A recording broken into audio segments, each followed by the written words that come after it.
नमस्कार, मैं प्रांशी राठौर और आप देख रहे हैं नेक्स्ट 9 न्यूज़। एक बार फिर से स्वागत है हमारी स्पेशल प्रोग्राम आमने सामने में, जिसमें हम चर्चा करने जा रहे हैं यूपी की सियासत के बारे में। जैसा कि आप जानते हैं कि यूपी में इस वक्त भारतीय जनता पार्टी की सरकार है। सीएम योगी आदित्यनाथ इस वक्त यहाँ पर कई अहम फैसले लेते हुए नजर आ रहे हैं, जिनके फैसले के चलते यहाँ पर सियासत गरमाई हुई है। लेकिन दूसरी ही तरफ यहाँ पर कांग्रेस पार्टी अलग अलग रणनीतियां बनाने के लिए टीम का गठन कर रही है। दरअसल आपको बता दें कि कांग्रेस से ब्रजलाल खाबरी ने यहाँ पर जो प्रदेश अध्यक्ष हैं, उन्होंने साफ कर दिया कि अब महासचिव प्रियंका गांधी वाड्रा के लिए एक नई टीम का गठन किया जा रहा है। क्योंकि देखा जाए तो भारत जोड़ो यात्रा के बाद से वायनाड से सांसद राहुल गांधी ने एक मजबूत दावेदारी पेश कर दी। पीएम पद की दावेदारी के लिए उन्होंने खुद को आगे कर लिया है और लोकसभा चुनाव जो साल 2024 में होंगे, उन चुनाव को लेकर अब यहाँ पर अलग अलग कयास लगाना भी शुरू हो चुका है। राहुल गांधी को लेकर यह दावा किया जा रहा है कि कहीं ना कहीं राहुल गांधी एक बार फिर से या तो वायनाड से ही चुनाव लड़ेंगे या फिर वह अमेठी सीट से उतर सकते हैं। दरअसल आपको जानकारी दे दें कि अजय राय का कहना यही रहा कि राहुल गांधी एक बार फिर से अमेठी से ही चुनाव लड़ेंगे। ये राहुल गांधी पर निर्भर करता है कि क्या वाकई में वह यहाँ से चुनाव लड़ना चाहेंगे। लेकिन दूसरी ही तरफ उनका कहना यह भी रहा कि राहुल गांधी का यहाँ से चुनाव लड़ना कन्फर्म माना जा रहा है। अब राहुल गांधी पर यहाँ पर सारी ही चीज निर्भर करती है। राहुल गांधी अगर अमेठी से चुनाव नहीं लड़ते हैं तो कहीं ना कहीं किसी ना किसी हालत में यहाँ पर महासचिव प्रियंका गांधी वाड्रा को आगे किया जा सकता है। और दूसरी ही तरफ कांग्रेस ने यहाँ पर पोस्टर वार भी शुरू कर दिया है।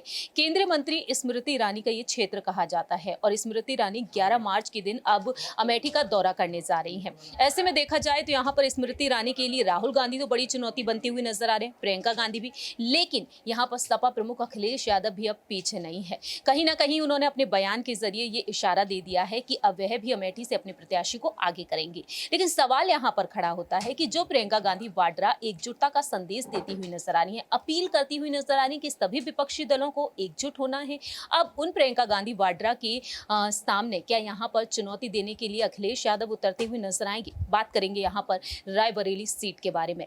गांधी परिवार का गढ़ कहा जाता है रायबरेली सीट और अमेठी भी। ऐसे में प्रियंका गांधी वाड्रा को लेकर यही कहा गया कि कहीं ना कहीं प्रियंका गांधी वाड्रा अब रायबरेली से चुनाव लड़ सकती हैं। तो इसी मुद्दे पर चर्चा करेंगे न्यूज रूम में बैठे हुए तमाम सहयोगियों से। सबसे पहले राय लेना चाहेंगे यहाँ पर हमारे सहयोगी राहुल से कि आखिरकार उनका क्या कुछ कहना रहेगा। आखिरकार यहाँ पर प्रियंका गांधी वाड्रा क्या वाकई में रायबरेली से ही उतरने वाली है? क्योंकि देखा जाए तो प्रियंका गांधी वाड्रा यहाँ पर महिला वोट बैंक को बढ़ावा देती हुई नजर आ रही है।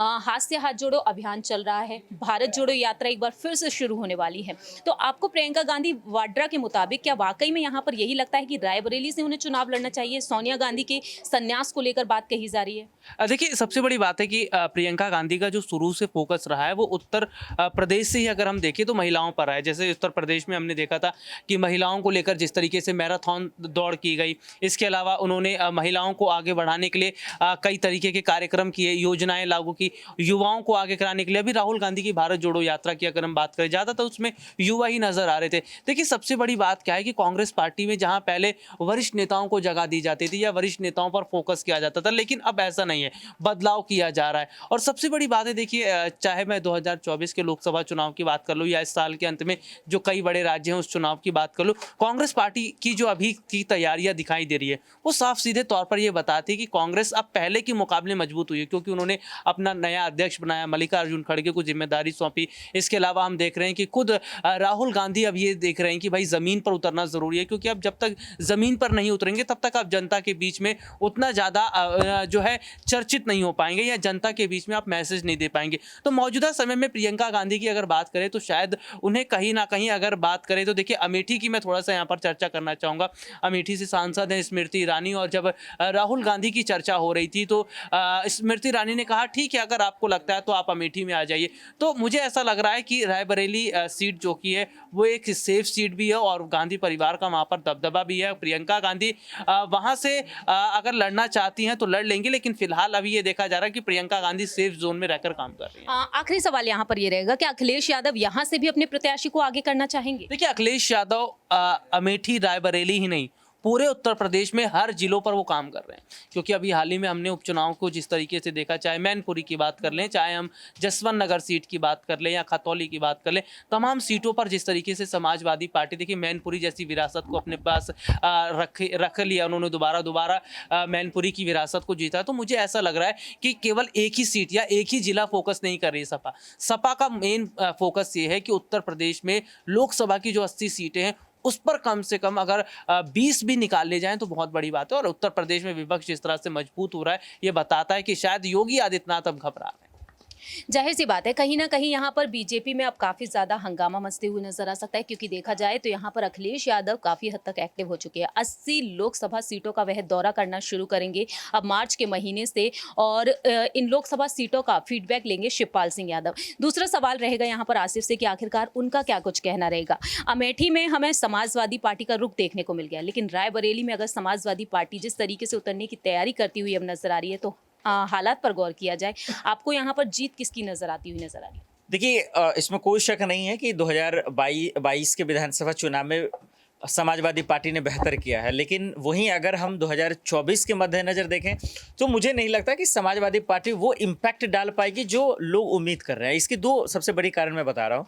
पहला तो ये कि देखिए, केंद्र की सरकार की जब भी बात आती है या आम चुनाव की जब भी बात आती है तो मोदी के अलावा फिलहाल 2014 के अलावा कोई को दिखाई नहीं देता।